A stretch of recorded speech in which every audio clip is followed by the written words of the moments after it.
Iceland நாட்டில் 24 மணி நேரத்தில் 1400 அதிர்வுகள் ஒரு நிலநடுக்கம் ஏற்பட்டது. இந்த நிலநடுக்கத்தினை தொடர்ந்து அங்கு அவசரகால நிலை பிறப்பிக்கப்பட்டிருக்கிறது. காரணம் எரிமலை வெடிப்பு எந்த நேரத்திலும் இடம்பெறலாம் என்பதாலே இந்த அவசரகால நிலை பிறப்பிக்கப்பட்டிருக்கிறது. இதே நேரம் நேபாளத்திலும் அண்மையில் ஒரு நிலநடுக்கம் இடம்பெற்றிருந்தது. அதே நேரத்தில் பலத்த சேதங்களும் ஏற்பட்டிருந்தன. இதில் 157 பேருக்கும் மேற்பட்டோர் உயிரிழந்திருப்பதாக கூறப்படுகிற நிலையில் 2 லட்சம் மக்கள் வீடுகளின்றி தவித்து வருகிறார்கள். ஐஸ்லாந்தின் தென்மேற்கு தீபகற்ப தொடர்ச்சியாக சக்தி வாய்ந்த நிலநடுக்கம் ஏற்பட்டதை தொடர்ந்து ஐஸ்லாந்து அரசு அவசரகால நிலையை பிரகடனம் செய்தது. இந்த நிலநடுக்கம் எரிமலை வெடிப்புக்கு முன்னோடியாக இருக்கலாம் என கருதப்படுகிறது. வட அட்லாண்டிக் கடலில் உள்ள தீவு நாடான ஐஸ்லாந்தில் 33 சிறு எரிமலைகள் உள்ளன. எரிமலைகள் வெடிப்பதற்கு முன் அந்நாட்டில் நிலநடுக்கம் ஏற்படுவது வழக்கமாகும். இந்த நிலையில் ஐஸ்லாந்தின் தென்மேற்கு ரெய்க்ஜேன்ஸ் தீபகற்பத்தில் தொடர்ச்சியாக சக்தி வாய்ந்த நிலநடுக்கம் ஏற்பட்டது. 24 மணி நேரத்தில் 1400 முறை நிலநடுக்கம் ஏற்பட்டதால் மக்கள் பீதியடைந்தனர். தொடர் நிலநடுக்கத்தால் எரிமலை வெடிப்பு அச்சுறுத்தல் ஏற்பட்டது.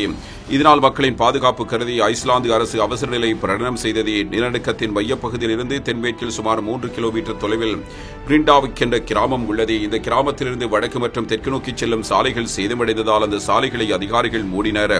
இந்த கிராமத்தில் சுமார் 4000 பேர் வசிக்கின்றனர். இந்த நிலையில் எரிமலை வெடிப்பு ஏற்பட்டால் இவர்களை அப்புறப்படுத்த அதிகாரிகள் தயார் நிலையில் உள்ளனர்.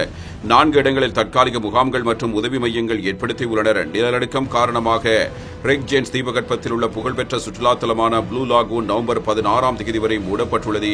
இதுகுறித்து அதிகாரிகள் கூறும்போது, பூமியில் சுமார் 5 கிலோமீட்டர் ஆழத்தில் பாறைக்குழம்பு மேற்பரப்பை நோக்கி நகரத் தொடங்கினால் அது எரிமலை வெடிப்புக்கு வழிவகுக்கும். எனினும் இந்த பாறைக்குழம்பு மேற்பரப்பை அடைந்து எரிமலையாக வெடிக்க சில நாட்கள் ஆகும் என்றார். இதே நேரம் நேபாளத்தில் நிலநடுக்கத்தால் பாதிக்கப்பட்ட பகுதியில் சுமார் 2 லட்சம் பேர் வீடின்றி பரிதவித்து வருகின்றனர். அவர்கள் கடும் குளிரில் திறந்த வெளியில் தூங்குகின்றனர்.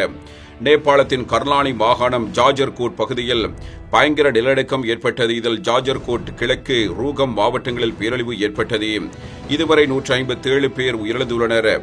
இதில் ஜாஜர்கோட், கிழக்கு ரூகம் மாவட்டங்களில் பேரழிவு ஏற்பட்டது. இதில் இதுவரை 157 பேர் உயிரிழந்துள்ளனர். 400க்கும் மேற்பட்டோர் படுகாயம் அடைந்துள்ளனர். 2 மாவட்டங்களிலும் பெரும்பாலான வீடுகள், கட்டடங்கள் இடிந்துள்ளன. நிலநடுக்கம் நேரிட்ட பகுதியில் இதுவரை 159 முறை நில அதிர்வுகள் ஏற்பட்டுள்ளன. இதனால் பகுதியளவு சேதமடைந்த வீடுகளுக்கு செல்ல மக்கள் அஞ்சுகின்றனர். சுமார் 2 லட்சம் பேர் வீடு உடைமைகளை இழந்து திறந்த வெளியில் பரிதவிக்கின்றனர். நேபாளத்தில் குளிர்காலம் தொடங்கியுள்ளது. கடும் குளிரை பொருட்படுத்தாமல் கடந்த சனிக்கிழமை ஜாகர்கோட், கிழக்கு ரூகம் மாவட்ட மக்கள் திறந்த வெளியில் தூங்கினர். வீடுகளை இழந்த மக்களுக்காக நேபாள அரசு சார்பில் ஆங்காங்கே தற்காலிக கூடாரங்கள் அமைக்கப்பட்டுள்ளன. ஆனால் இவை போதுமானதாக இல்லை. இது தொடர்பாக ஜாகர்கோட் மாவட்டம் பெரும்பகுதியைச் சேர்ந்த ஊர்மிளா ராவத் கூறும்போது, நிலநடுக்கத்தால் எங்களது குடும்பத்தில் 6 பேர் உயிரிழந்துள்ளனர். வீடு உடைமைகளை முழுமையாக இழந்துவிட்டேன். இப்போது ஆதரவின்றி தெருவில் நிற்கிறேன். தூங்குவதற்கு கூட இடமில்லை என்றார்.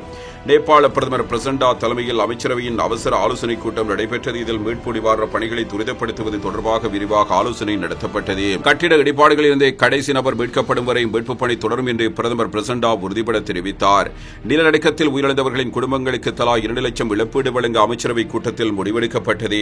மேலும் படுகாயமடைந்த அனைவருக்கும் இலவசமாக சிகிச்சை வழங்கப்படும். அவசர மருத்துவ சிகிச்சை தேவைப்படுவோர் தலைநகர் காத்மண்டுவுக்கு அழைத்து வரப்படுவர் என்று மூத்த அதிகாரிகள் உறுதியளித்தனர். காத்மண்டுவிலிருந்து ஜாகர்கோட், கிழக்கு ரூகம் மாவட்டங்களுக்கு இலவச பேருந்து சேவைகள் இயக்கப்படுகின்றன. பாதிக்கப்பட்ட பகுதி மக்களுக்கு இலவசமாக தொலைத்தொடர்பு சேவையும் வழங்கப்படுகிறது. நேபாள துணை பிரதமர் நாராயணன் நிலநடுக்கத்தால் பாதிக்கப்பட்ட பகுதிகளை நேரில் பார்வையிட்டார். அப்போது வீடுகளை இழந்து தவிக்கும் மக்களுக்கு தார்பாலின் படுக்கை விரிப்புகள் உள்ளிட்ட நிவாரண உதவிகளை அவர் வழங்கினார். அப்போது வீடுகளை இழந்து தவிக்கும் மக்களுக்கு படுக்கை விரிப்புகள் உள்ளிட்ட நிவாரண உதவிகளை அவர் வழங்கினார்.